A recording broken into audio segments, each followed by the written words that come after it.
이 예배 오신 우리 교회 여러분들 주님의 이름으로 환영하고 축복합니다. 네, 여름 못지않은 무더운 한 주간이었습니다. 5월달 기온이 이렇다면 7, 8월은 얼마나 더울까 벌써부터 걱정입니다. 또 기온만 높은 게 아니라 며칠 동안 바람도 제법 세차게 불었습니다.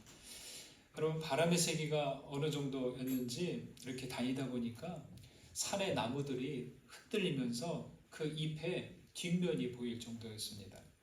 그렇게 세차게 바람 부는 날이면 저는 교회 주변에 나무들과 풀꽃들을 심하게 흔들린 것을 보게 되는데요. 좀 안 됐다 하는 생각이 들곤 합니다. 왜냐하면 나무와 바람은 바람이 불 때마다 흔들려야 되잖아요. 내가 나무라면, 풀꽃들이라면 나도 맨날 저렇게 흔들려야 되나?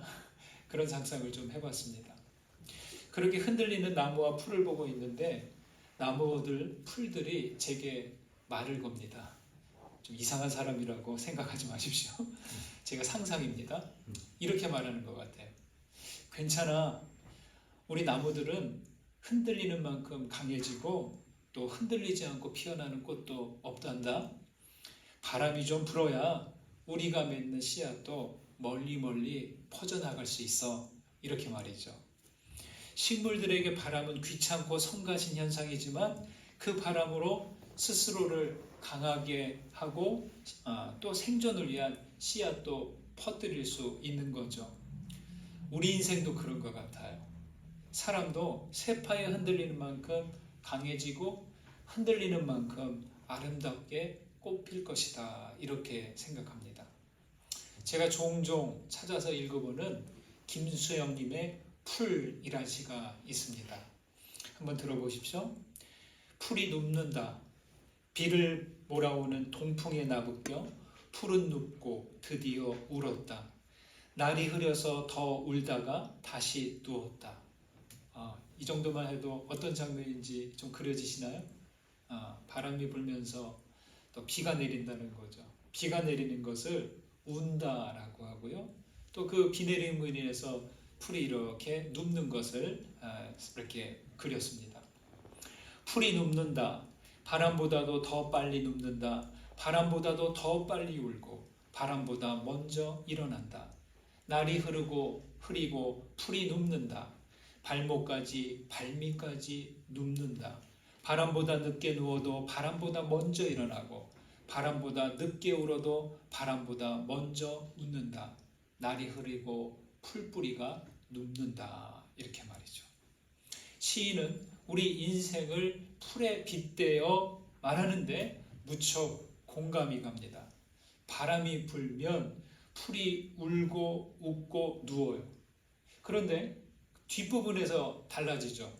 바람보다 더 빨리 눕고 더 빨리 울고 먼저 웃고 먼저 일어난대. 바람 따라 움직이는 풀인데도 더 빨리 더 먼저라고 하는 부분에서 저는 연약하지만 그 풀들의 강한 저항, 그리고 또 꺾이지 않는 그 의지를 볼 수 있습니다. 흔히 인생을 두고 이렇게 말하죠. 민초, 풀뿌리라고 말이죠. 거친 바람에 흔들리고 울며 쓰러져도 다시 웃고 일어나 섭니다. 나무와 풀들이 오랫동안 비바람에 적응해 왔듯이 인생도 고난이란 바람에 적응해 왔습니다. 풀은 약해 보이나 어떻게든 살아내죠. 말라 시든 것 같아도 어떻게든 꽃씨를 날려보냅니다. 우리 삶이 그렇게 연약해 보여도 어떻게든 버티고 견디면서 뭔가를 부여잡고 살아냅니다. 여러분, 바람 부는 날 여러분은 무엇을 부여잡고 계십니까? 풀이 바람 불 때마다 흔들려도 견딜 수 있는 것은 그 뿌리로 흙을 꼭 붙들고 있기 때문입니다. 우리도 바람 부는 날에는 믿음으로 하나님을 부여잡고 있어야 할 것입니다. 그래서 믿음은 뭐냐? 저는 그렇게 말하고 싶어요. 믿음은 우리 마음을 하나님께 비끌어매는 것, 꼭 붙들어 매야 돼. 믿음의 뿌리만 든든하다면 흔들려도 괜찮습니다. 어떤 고난과 역경의 바람이 불어올지라도 믿음으로 주님을 꼭 붙들고 계시기를 간절히 소망합니다. 인생을 살다 보면요, 불가피 시련의 통로를 지나야 할 때가 있어요. 고난과 고통의 골짜기를 지나야 할 때가 옵니다. 오늘 우리에게 주신 말씀은 그런 시련과 고난 가운데 있는 성도들에게 주시는 권면이자 격려의 말씀입니다. 먼저 4장 12절과 13절을 보시겠습니다. 함께 읽습니다. 사랑하는 자들아, 너희를 연단하려고 오는 불시험을 이상한 일 당하는 것 같이 이상히 여기지 말고 오히려 너희가 그리스도의 고난에 참여하는 것으로 즐거워하라. 이는 그의 영광을 나타내실 때에 너희로 즐거워하고 기뻐하게 하려 함이라. 사서 고생할 필요는 없겠지만 내 앞에 다가온 고난을 회피할 수는 없습니다. 자기 십자가를 지고 그리스도를 따라가야 하듯이 나에게 주어진 고난 또한 등지지 않고 지나갈 수 있어야 됩니다. 믿음의 길은 구원과 해방의 길이라 좋은 듯하지만 실제로는 십자가가 있고 고난을 지나야 하기에 무겁게 와 닿습니다. 어째서 십자가와 고난을 회피해서는 안 됩니까? 그것은 예수 신앙은 역설의 신앙이기 때문입니다. 예수 신앙은 절망하면서도 소망을 잃지 않고 죽어도 사는 부활 신앙입니다. 세상은 좋다고 하는 것을 우리는 싫다고 하고 세상이 싫어하는 것을 우리는 좋아하기 때문입니다. 이렇게 역설적인 이유는 하나님이 역설적인 분이시기 때문이에요. 하나님은 엄하게 심판하시면서도 한없는 자비와 사랑으로 구원의 손을 내밀어 주시는 분이십니다. 예수 그리스도는 하나님의 역설과 같습니다. 뛰어난 능력자시잖아요. 그런데 아무런 저항 없이 십자가에서 돌아가셨어요. 그렇지만 그 절망과 죽음의 자리에서 일어나 부활하셨습니다. 예수 신앙은 이렇게 역설적인 신앙이 될 수밖에 없습니다. 그렇다면 우리 그리스도인 역시 그 역설의 신앙으로 살아가야 합니다. 그 역설의 신앙으로 살아갈 때 그 안에, 그 사이에 말로 닿을 수 없는 은혜와 신비가 있습니다. 베드로는 지금 그 역설을 여기서 말하고 있습니다. 여러분, 고난은 성도를 연단하는 불시험입니다. 여기서의 불시험은 신앙과 진리를 따를 때 받는 압박과도 같습니다. 초대교회 시절에는요, 예수님을 주님으로 고백하는 것만으로도 형벌을 당하고 사회적, 경제적 불이익을 당했어요. 이때와 비교하면 오늘날은 정말 편한 겁니다. 초대교회 시절에는 유대 사회에서는 예수를 믿는다, 이 한 가지 사실만으로도 박해와 또 불이익을 당했습니다. 이방 사회에서는 모함과 불이익을 당했습니다. 여러분은 그리스도인이라는 이유로 배제와 혹은 불이익을 당해본 적 있으십니까? 아마 지금은 그럴 수 없을 것입니다. 물론 그런 것이 있기도 합니다. 예수 신앙을 사람들이 싫어하는 이유는 우리가 정의와 진리를 추구하기 때문이죠. 하나님의 공의와 사랑이 있으면 자기들의 이익을 더 많이 거두지 못하기 때문입니다. 특별히 더 많이 가진 사람들, 더 힘센 사람들이 자기들의 이익을 취하지 못하기 때문에 진리를 따르는 우리를 싫어하는 것이죠. 베드로는 그와 같은 시련과 고난을 이상히 여기지 말라, 즐거워하고 기뻐하게 하기 위함이다, 이렇게 말합니다. 어떤 이유 때문일까요? 불시험은 그리스도의 고난에 참여하는 일이 됩니다. 고난당하는 일 자체가 주님의 고난에 동참한다는 증거가 되죠. 여러분, 그래서 믿음으로 나아갈 때는 좀 정신력이 좀 강해야 돼요. 멘탈이 좀 강해야 된다는 말이죠. 웬만한 일에도 덤덤할 필요가 있고 넘어져도 칭얼대지 않고 좀 툭툭 털고 일어나 갈 수 있는 그런 마음이 필요합니다. 근심과 걱정과 두려움이 아예 없는 것은 아니죠. 그럼에도 불구하고 시련과 고통을 견디어 가려면 혼자서 갈 수 없습니다. 하나님의 도우심이 절대적으로 필요합니다. 여러분 혹시 낙타가 태양을 견디는 법에 대해서 들어보셨습니까? 낙타가 어떤 곳에서 살아요? 사막이란 환경을 견디는 동물이죠. 땡볕에 그늘도 없는 사막에서 낙타는 얼굴을 과감하게 햇볕 쪽으로 향하고 선대요. 무슨 이유일까요? 햇볕이 뜨겁다고 등을 돌리면 그 커다란 몸짓이 햇볕을 다 받아야 된다는 거예요. 햇볕이 뜨겁다고 얼굴을 돌리면 얼굴은 편해요. 그런데 그 커다란 몸이 그 햇볕을 받아야 되기 때문에 더 불편하게 되는 것이죠. 고난 앞에서 부정적인 상태로 빠지면 우리 인생은 더 망가진대요. 그러나 조금이라도 그 고난을 긍정하면 거듭날 수 있다는 거예요. 그래서 낙타처럼 고난을 긍정하고 마주하는 영적인 자세가 필요합니다. 왜일까요? 시련과 고난을 통해 예수님과 함께 할 수 있기 때문입니다. 그런데 실제 고난 가운데 있을 땐 하나님이 보이지 않는다는 거예요. 참 이게 참 제일 힘들어요. 하나님이 가장 절실할 때 멀리 계신 것 같고 안 계신 것처럼 여겨집니다. 그렇지 않습니까? 여러분 가장 심한 고난을 겪은 욥이 이렇게 말합니다.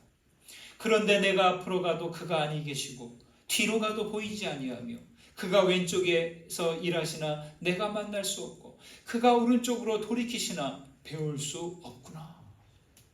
고통 가운데 있을 때 정말 힘든 가운데 하나님을 뵙고자 해도 우리가 그걸 체감하지 못한다는 거예요. 욥이 이렇게 솔직히 고백합니다. 여러분 그 다음 구절 잘 아실 거예요. 그러나 내가 가는 길을 그가 아시나니 그가 나를 단련하신 후에는 내가 순금같이 되어 나오리라. 이렇게 말이죠. 고난 속에서 하나님은 어디 계실까요? 앞에도 뒤에도 옆에도 오른쪽에도 보이지 않아요. 일하고 계신데 분명히 앞뒤 전후 좌우에 계신데 그 계신 분이 보이지 않는다는 거예요. 그런데도 욥은 주께서 자기가 가는 길을 아실 것이라고 고백합니다. 고난 속에서도 가야 하는 길 어느 쪽일까요? 그렇습니다. 하나님이 나와 함께 계시다라는 것이죠. 그 주님을 신뢰하는 길입니다. 주님을 향한 그 믿음을 철회하지 않는 길입니다. 그렇게 믿음의 길을 갈수록 우리는 단련되어서 순금으로 되어 가는 것이죠. 나치의 죽음의 수용소에서 생존한 정신의학자 빅터 프랭클이라는 분이 있어요. 그럼 죽음의 수용소 아우슈비츠죠. 거기서 얼마나 많은 유대인들이 가스실에서 죽음을 맞이했는지 우리는 잘 압니다. 그 수용소에서 빅터 프랭클이 상류층 부인 한 사람을 만났어요. 빅터 프랭클이 그 부인에게 묻습니다. 거친 일을 해본 적이 없는 그 부인이 수용소에서 지내는 모습이 아주 낙심하지 않고 밝은 모습으로 봉사하고 헌신하는 것. 그 부인에게 묻습니다. 아니 고생 없이 살아왔을 텐데 어디서 어떻게 그런 기운이 나느냐고. 부인이 밝은 얼굴로 고백하는 거예요. 자기는 평생 남들 도움만 받고 살아왔는데 그래서 진짜 인생을 몰랐다는 거예요. 여기 와서 보니까 우리 인간이 어떻게 먹고 어떻게 싸우고 어떻게 살아가는지 알게 되어서 오히려 하나님께 자기는 감사드리게 됐다. 이렇게 말하는 거죠. 부인은 고난을 통해서 인생과 자신의 진정한 모습이 무엇인지 배울 수 있게 된 것입니다. 여러분, 불시험과 같은 고난을 만난다면 조금 더 이상하게 여기지 마십시오. 여러분과 함께 하시는 주님을 신뢰하면서 조금이라도 그 고난을 긍정해 보시면 좋겠습니다. 그리하여 우리의 신앙도 우리의 믿음도 순금과 같은 신앙 되시기를 간절히 소망합니다. 그 다음 6절, 5장 6절 7절을 보실까요? 함께 읽습니다. 그러므로 하나님의 능하신 손 아래에서 겸손하라. 때가 되면 너희를 높이시리라. 너희 염려를 다 주께 맡기라. 이는 그가 너희를 돌보심이라. 성경에서 손은 힘과 권세를 상징합니다. 하나님의 손이라고 하면 하나님의 능력, 보호, 심판을 가리킵니다. 고난 속에 있는 이들이 제일 먼저 기억해야 될 것, 아니 한시라도 잊지 말아야 할 것, 이것은 하나님의 능하신 손 아래 있다는 사실입니다. 그럼에도 불구하고 하나님의 손이 나를 향해서 내밀고 계시고 나를 붙들고 계시다는 겁니다. 언제나 하나님의 손 아래 있음을 잊지 않아야 합니다. 그래야 낙심하지 않아요. 그래야 교만하지 않아요. 그래야 낙심하더라도 다시 회복할 수 있고 교만하다가도 다시 겸손으로 돌아올 수 있는 겁니다. 어떤 물건이든지 만약 이 물건이 자기를 만든 기술자의 손을 인정하지 않으면 어떻게 될까요? 그러면 이 물건은 그 존재가 가능하지 않습니다. 사과 열매가 농부의 손을 인정하지 않는다면 그건 존재할 수 없는 거예요. 제가 어렴풋이 기억나는데 청소년 시절일 겁니다. 어머니께서 저를 향해서 이런저런 훈계를 하셨어요. 이런저런 말씀을 하시는데 좀 10대가 되었다고, 좀 머리 좀 컸다고 저에겐 그 말씀이 잔소리처럼 들렸어요. 그래서 제가 알아서 할 테니까 그만 얘기하시라고 좀 짜증 섞인 말로 대답했습니다. 그러니까 어머니 조금 서운하셨던 모양이에요. 이렇게 이야기하십니다. 네 힘으로 큰 줄 알지? 그러면서 이놈아 어쩌고저쩌고. 그럼 무슨 얘기인지 아시겠죠? 더 이상 듣지 않겠다고, 내가 다 한다고, 내가 다 알아서 하겠다고, 간섭하지 말라고 하는 그 아들의 모습이 얼마나 좀 우습고 교만하게 보였을지 참 그때는 몰랐는데 지금 생각하면 참 부끄럽습니다. 하나님의 능하신 손을 잊은 인생은 겸손하지 못한 인생이에요. 자기 힘으로 태어나 자기 힘으로 지금까지 성장한 줄 압니다. 고난 가운데 있는 사람에게 여기서 겸손하라, 염려를 주께 맡기라 하는데 조금 어울리지 않는 말처럼 들립니다. 그런데요, 사람이요, 고난당하면 내가 참 힘든 처지에 빠지면 제일 먼저 드는 생각이 있어요. 비참함입니다. 비루함입니다. 자기가 땅으로 추락한 것 같고 비천하게 느껴져요.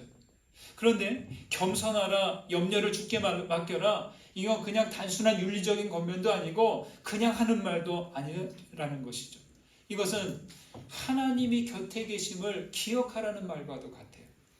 고난의 상황을 자기 힘으로 해결하려고 전전긍긍하는 것은 하나님을 인정하지 않는 거예요. 물론 맞아요. 내 힘으로, 자기 힘으로 독립심을 가지고 그 문제를 해결하고 애쓰는 건 맞아요.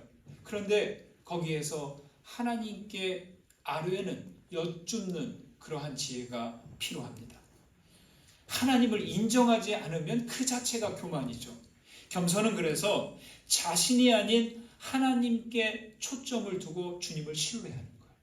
이게 커다란 차이가 됩니다. 여러분, 신앙은 뭐예요? 내가 하나님께 연결되어 있다는 것을 안다는 것이고 어떤 상황에서도 주님의 손이 나를 붙잡고 계시다는 것을 믿는 거예요. 특히 사망의 위협 앞에서 나를 붙드신 주님을 부른다는 것, 이것이 바로 믿는 자의 모습입니다. 여러분, 우리가 믿음이 좋을 땐 괜찮아요. 근데 위험에 닥치고 어떤 질병의 고통, 사고 당한 다음에 그 고통, 더 나아가서 우리가 마지막 죽음을 앞두고 있을 때, 죽음의 사자가 내 앞에 있을 때, 그때 한번 우리의 믿음을 어찌 될지 생각하셔야 됩니다. 이때도 하나님을 기억하고 있는지 우리는 잘 살필 수 있어야 됩니다. 여러분, 우리를 붙잡고 계신 주님의 손이 느껴지십니까? 무엇보다도 주의 손이 걱정과 두려움으로 떨고 있는 나의 심령을 붙잡고 계시다는 것을 기억하실 수 있어야 됩니다. 또한 우리 또한 매일 주님의 손을 붙잡는 연습을 해가야 되는 겁니다.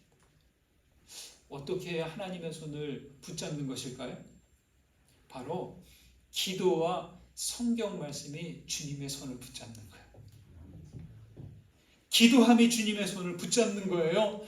말씀을 대함이 주님의 손을 붙잡는 겁니다. 기도와 말씀을 통해서 나의 생각과 나의 영이 주님의 손을 붙잡게 됩니다. 기도하는 동안 하나님의 영이 나의 영을 사로잡는 거예요. 말씀 가운데 있을 때 그 말씀의 단어 하나하나, 문장 하나하나가 바로 나의 생각과 나의 심령을 사로잡는 거예요. 그렇게 우리 신앙의 깊이는 영적 친밀함 사이에서 차이가 납니다. 사랑하는 여러분, 여러분도 주님의 손을 꼭 붙잡고 그 손을 놓지 않는, 하나님의 손이 항상 나를 붙들고 계시는 사실을 잊지 않는 여러분들 되시기를 간절히 소망합니다. 그 다음 10절 말씀을 보실까요? 5장 10절 읽습니다. 모든 은혜의 하나님 곧 그리스도 안에서 너희를 부르사 자기의 영원한 영광에 들어가게 하시니가 잠깐 고난을 당한 너희를 친히 온전하게 하시며 굳건하게 하시며 강하게 하시며 털을 견고하게 하시리라.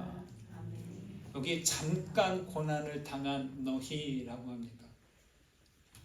여러분, 고난 앞에 잠깐이라는 말을 붙일 수 있을까요?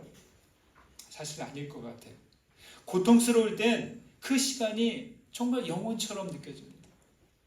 내 몸에 있는 그 아픔으로 인해서, 또 내 마음에 있는 그 상처로 인해서 잠을 이루지 못하고 밤을 새울 때 마치 그 밤이 영원할 것 같아. 아침이 오지 않을 것 같아. 고난 가운데 있는 동안에도 잠깐이 아닌 영원처럼 체감됩니다. 그러나 그 고난을 견디는 만큼 우리는 그리스도를 닮아가고 더 가까이에서 본받는 시간이라는 거예요. 여러분, 내가 힘들고 너무 고통스러울 때는 십자가에 달리신 그리스도를 꼭 생각하시기 바랍니다. 그래야 우리는 그 아픔을 견뎌갈 수 있는 겁니다. 여러분, 힘들수록 더 정신을 차리셔야 됩니다. 고난 가운데 있을 때 제일 위험한 생각이 있어요. 뭐냐? 하나님은 여기에 안 계시다. 평소에는 하나님을 인정하고 나와 함께 하심을 알아요. 그런데 두려움과 고통 속에 있으면 의심해요. 하나님 살아계신 건 맞아? 잠깐은 그런 생각 들 수 있어요. 그러나 계속 그러시면 심히 걱정됩니다.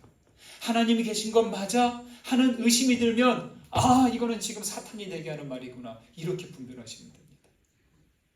마태복음 28장 끝절 20절에서 이렇게 말합니다. 볼지어다 내가 세상 끝날까지 너희와 항상 함께 있으리라. 여러분, 이거 그냥 하는 말이 아니라니까요. 세상 끝날까지 너희와 항상 함께 있으리라. 하나님은 어제도 오늘도 내일도 영원히 계십니다. 내가 인정하지 않아도 계십니다. 그런데 하나님을 인정하지 않는 자에게, 하나님을 신뢰하지 않는 자에게, 그 사람에게는 안 계세요. 삼위 하나님을 믿지 않는 사람은 하나님이 안 계신 것처럼 행동합니다. 그런 자들은 마귀가 삼키기에 딱 좋습니다. 여러분, 삶이 고단하게 느껴질 때가 얼마나 많습니까? 나이 상관없이 사는 게 버겁게 느껴질 때가 있습니다. 시련과 고난을 겪을 때 힘든 것 중 하나는 혼자 있다는 생각이 들 때입니다. 아무도 나의 이 아픔과 이 외로움과 이 쓸쓸함을 누구도 함께 해주지 않는다는 그 생각. 실패하고 낙심할 때가 있습니다. 오랜 질병으로 갈수록 몸이 무겁고 마음까지도 어두워질 때가 있습니다. 왜 사는지도 모른 채 마냥 우울하고 의욕이 없을 때가 있습니다. 모든 관계가 싫어지고 외로움이 차오를 때가 있습니다. 여러분, 이런 마음이 드실 때 내 믿음이 이렇게 약하지? 이렇게 단정하지 않으셨으면 좋겠습니다. 사람이라면 당연히 그런 거예요. 사람의 마음이 그래요. 사람이라면 누구나 다 그럴 수 있어요. 그러나 그 상태에서 하나님을 잊어버리면 그게 위험합니다. 시련과 고난과 외로움으로 지친 분들께 노래 하나 소개해드립니다. 당신은 결코 홀로 걷지 않으리. You will never walk alone 입니다. 이 노래의 배경을 먼저 말씀을 드릴게요. 제가 노래를 좀 잘 부르는 사람이라면 이렇게 좀 불러드릴 텐데 제가 그 정도 수준이 아니라, 이 노래는 1945년 뮤지컬 회전목마에서 소개됐습니다. 주인공이 어찌어찌 하다가 죽게 됐어요. 그런데 이 주인공의 아이를 가진 여주인공이 있어요. 여러분, 사랑하는 남자가 불가피 죽음을 맞이했는데 그 아이를 이제 낳아 키워야 돼요. 얼마나 힘들까요? 그 아이를 낳아서 이제 키웁니다. 그 아이가 자랍니다. 그래서 학교를 졸업할 때가 되었는데 그때 또 불러주는 노래가 이 노래예요. 이런 이유로 미국에서는요, 졸업식에서 많이들 부릅니다. 우리 축구를 좋아하는 분들은 아실 거예요. 영국의 프로축구 리버풀의 응원팀이 부르는 응원가가 이거래요. 그래서 제가 영상을 찾아보니까 리버풀은 자기네 홈구장에서 이렇게 경기를 할 때는 그냥 관중석에 있는 사람들이 다 일어나서 이 노래를 애국가처럼 부르고 시작하더라고요. 예. 가사가 이렇습니다. 폭풍을 헤쳐나갈 때 고개를 높이 들라. 그리고 어둠을 두려워 말라. 그 폭풍의 끝에는 황금빛 하늘과 종달새의 달콤한 은색 노래가 있을 것이니 바람을 헤쳐나가고 비를 헤쳐나가라. 내 꿈이 내던져지고 날아가도 나아가라 나아가라. 가슴에 희망을 품고 그러면 그대는 결코 혼자 걷지 않으리. 이렇게 말이죠. 교회 카페 게시판에 링크해 두었습니다. 한번 꼭 들어보시면 좋겠습니다. 여러분, 힘들 때 제가 이 노래를 딱 들으면 마치 예수님께서 하시는 말씀 같아요. 괜히 울적하고 외롭고 쓸쓸할 때 이 노래 들으면 정말 힘이 나요. 여러분, 시련과 고통과 외로움과 고난 속에서 움츠리지 마십시오. 여러분은 결코 혼자가 아닙니다. 특히 청년들에게 말해주고 싶습니다. 앞으로 남은 길고 긴 인생 여정 속에서 어떤 폭풍을 만나도 고개를 들고 어둠을 두려워하지 말고 walk on, 앞으로 나아가십시오. 바람과 비를 헤치고 나아가십시오. 희망을 품고 나아가십시오. 그러면 결코 혼자 걷지 않을 것입니다. 베드로는 고난을 지나는 성도들을 향해서, 그리고 지금 이 말씀 앞에선 우리를 향해서 말합니다. 하나님께서 친히 온전하게 하시며 강건하게 굳건하게 하시며 강하게 하시며 털을 견고하게 하신다. 이렇게 말했죠. 온전하게, 굳건하게, 강하게, 털을 견고하게. 줄여 말하면 온, 굳, 강견. 온전하게, 굳건하게, 강하게, 견고하게. 여러분, 높은 건물일수록 털을 견고하게 해야 되잖아요. 혹한 환경에 사는 나무일수록 그 뿌리를 더 깊이 단단하게 내려가잖아요. 온굿 강견, 우리의 힘으로 할 수 없습니다. 하나님이 친히 해주시는 일입니다. 그래서 그리스도인들은 혼자 걷는 사람들이 아니죠. 오늘도 함께 하시는 하나님께서 여러분들을 온전하게, 굳건하게, 견고하게, 강하게 하시기를 주님의 이름으로 축원드립니다. 받은 은혜 생각하면서 거듭의 기도 드리십니다.